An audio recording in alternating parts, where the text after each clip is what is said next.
If we were standing in your physical shoes, we would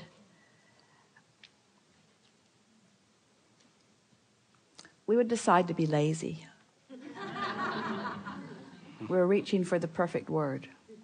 We would decide to be lazy for a little while, because in your giving yourself permission to be lazy, you're giving yourself permission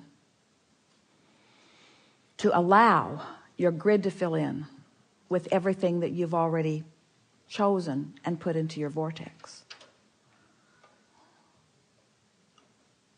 The word lazy has an unpleasant connotation, doesn't it? Because it's humans measuring themselves against other humans based upon a flawed premise. And the flawed premise is, the more you do, the more you're worth. And that is the most flawed of all flawed premises. I'd like to give you the premise that is at the basis of your universe. The better you feel, the more you allow. You could not be more deserving. You came as deserving beings into this time-space reality with powerful and clear intent. You've been mixing it up with others and defining what's important, not only to you personally, but important to you on behalf of others. You've included in your vortex the well-being of many others. In some cases, mass consciousness. In some cases, a community. In some cases, a family. But you've included in your vortex a desire for the well-being of far more than your personal self. But it is necessary for you to tend to the well-being of your personal self in order to be a productive advocate for the well-being for anyone else. In other words, you cannot give, or you cannot extend, or you cannot punctuate, or you cannot accentuate, you cannot assist anything that you are not already feeling. Which means, if you are wanting in an altruistic way to be of advantage to everyone you know, you first have got to find a way to be of advantage to yourself. Which means you want to carve out more time to be nicer to yourself. More private time. More time under the bridge. More time where others are not telling you what to do. More time when you are satisfying your own personal intention for things. If we were standing in your physical shoes and someone were to ask you to do something, we would stop in the middle of the request and we would evaluate it completely. And we would say to them, I sincerely desire to accomplish this request that you are offering. And it is my expectation that I will be able to do that, since I am in this relationship with you and you are requesting it of me, employer or mate or parent or child or whoever it is. It is my expectation that I will be able to accomplish this. I just have to insert one thing in the foreground of this request. I will accomplish it for you as long as I can first accomplish ease for myself in the process. Really want you to ponder that a little bit.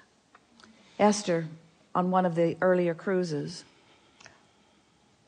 made sure that everyone received an easy button from Staples.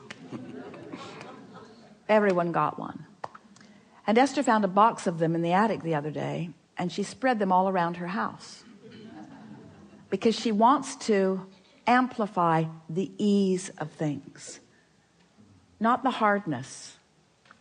She wants to no longer justify the well-being that flows to her by pointing out how hard she's working in relationship to others.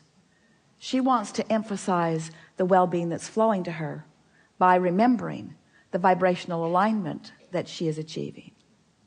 If we were standing in your physical shoes, we would do these things every day, and then anything else that you have time for. We would meditate for 15 minutes every day, which means we would quiet our mind with the simple intention of allowing our cork to float. We would go outside no matter what the weather, and we'd move around in it in appreciation of this planet. We would look up and around, and we would find things to acknowledge, and we would talk about them right out loud.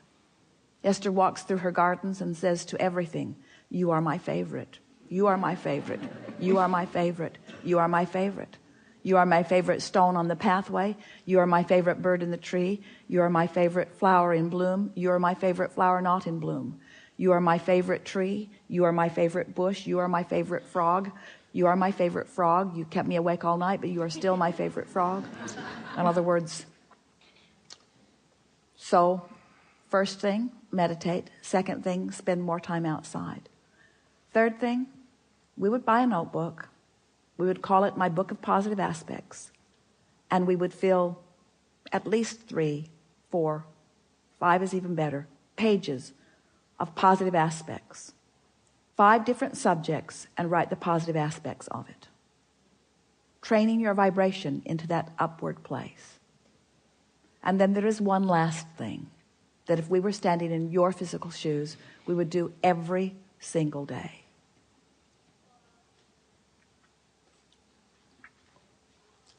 We would look upward and outward. It's best if you do it outside or standing at a window.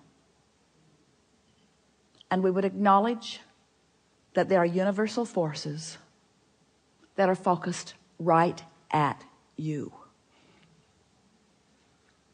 We would acknowledge by calling it by name, if you have a name that you like. And we would say, I acknowledge that I am the object of your positive attention, and I'm appreciating your continual gaze on behalf of my well-being. And today, no matter where I am, no matter where I am going, no matter what I am doing, and no matter who I am doing it with, I will be in conscious awareness that you too are there with me, appreciating me, supporting me, assisting me, acknowledging me, inspiring me, guiding me, having fun with me, acknowledging me, supporting me, assisting me, inspiring me, helping me, guiding me, aware of me, loving me, showing me, inspiring me, guiding me, helping me, uplifting me, showing me.